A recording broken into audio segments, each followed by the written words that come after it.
I had just come home from work, and Susan was vegged out on pot and beer, watching Wheel of Fortune on television. It was late, and I relaxed in a recliner and tried to ignore what was on TV. I was in the chair only a moment when I began to have one of the strongest trance experiences of my life. I felt as though I had been injected with some kind of powerful tranquilizer that gave my body an utterly relaxed, glowing feeling, at the same time sharpening my senses so that colors were brighter, objects more real than they were a moment before. Since this was hardly a common occurrence, I knew that I was at last getting positive results from the Sorath operation. "Susan," I said, "I'm going into a trance. Something's happening." "That's nice," she said, completely stoned. I headed toward my bedroom and stopped off at the bathroom first. Still dizzy from the trance state that continued to increase as I walked, I stood at the toilet and began to relieve myself. Blue light began crawling across the walls. I informed my roommate of this, only to get the same cabbage-like response. I retired to my bedroom to deal privately with whatever was happening to me. I turned on the ceiling light and saw the flowing blue light follow me into the room and solidify into an unchanging shape, hanging just below the ceiling. The ceiling light in that room was very bright, so much that I rarely used it. It did nothing to dim or affect the brightness or sharpness of the blue light thing. I closed my eyes. I shook my head. I spun around. I turned the lights off and on. I did everything that I could think of to see if I was experiencing spots before my eyes. The blue light figure, which looked something like a Chinese ideogram in a circle, remained absolutely stationary and unchanging, visible whether the light was on or off. Far from being frightened by what was happening, I thought it was a wonderful chance to communicate with what I had called up.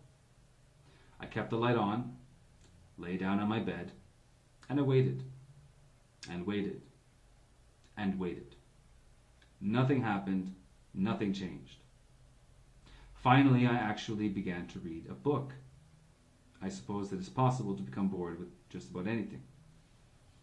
Ultimately, an hour and a half after the phenomenon began, I addressed the enigmatic light and said that if it wanted to communicate, it was welcome to do so.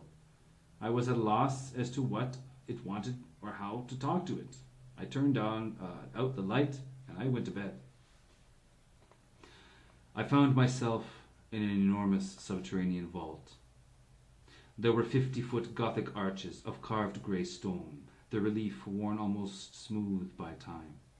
The arches led into darkness.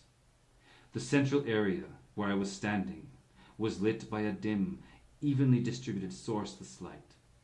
In the center of the vault was an ancient-looking chest or cask carved from stone. The sight of this cask filled me with greater terror than I have ever felt in my life. I knew that it was about to open and that I had to stop it, or a disaster would befall. I moved toward it and screamed, "Stop!" just as the lid was flung to the floor as though it was made of plastic instead of heavy stone. Instantly there appeared before the casket a figure out of an oriental nightmare.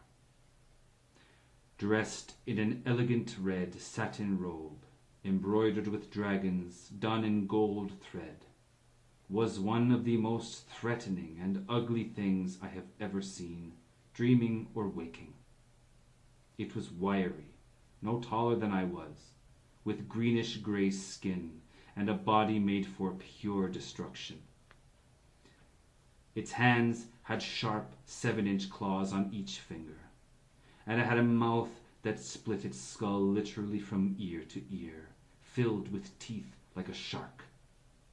It was completely hairless and had compelling golden eyes, the only beautiful thing about it, filled with a mad intelligence. And it was radiant. Even though we were in a dark space and it didn't glow in any way having to do with light, I was unable to look at it for more than a second at a time. My eyes would water and my eyelids squint shut automatically, exactly as though I were looking into a Klieg light or the sun. When this thing appeared, it looked at me and laughed. Its voice was the most inhuman thing about it. If a giant pipe organ had learned to talk, that is what it would sound like. It said some things to me in a voice that I felt more than heard, laughed again, and I woke up. It was daylight. I was bathed in sweat, and as soon as I became fully aware, I became hysterical. I felt emotionally and physically shattered to a degree that I can hardly begin to describe. I continued crying for the rest of the day. I was absolutely unable to recover my composure. Bodily, I felt as though I had been worked over. My limbs hurt. I felt weak, and I had a severe headache. I was not able to function until the following day, when at least I was able to stop crying. Then I destroyed the talisman and everything to do with the Sorath operation. I cleansed myself ritually as best I could, but remained depressed and on the verge of panic and hysteria for another 2 weeks. I did not call up Sorath again. What happened here? As with so much occult or psychic phenomena, ultimately, I simply don't know. This is one of a very few attacks that I have experienced in the course of my occult experimentation. I include it here because I want the new practitioner to understand that, whether he believes in spirits or not, the legends of predatory demons and fatal spells come from an experienced reality, and something like the above could occur, as it did with me, just when you feel most secure. The intelligences that the magician calls up are often the wild forces of nature, and sometimes have no morality or gentleness than a tiger. You are dealing with the primitive world, the forces and beings that created and operate nature. That being the case, the serious practitioner sometimes encounters more than he bargains for. The above experiences are example of the wilder, more sensational side of magic. It should be obvious, though, that the spectacular phenomena and useful practical results do not always go together. 2 more comments. First, those who are familiar with the traditions of magic and witchcraft may say that I invited problems by dealing with the demon outside of a circle. My reply to this is that 1. The magic circle seems to be a post-classical development.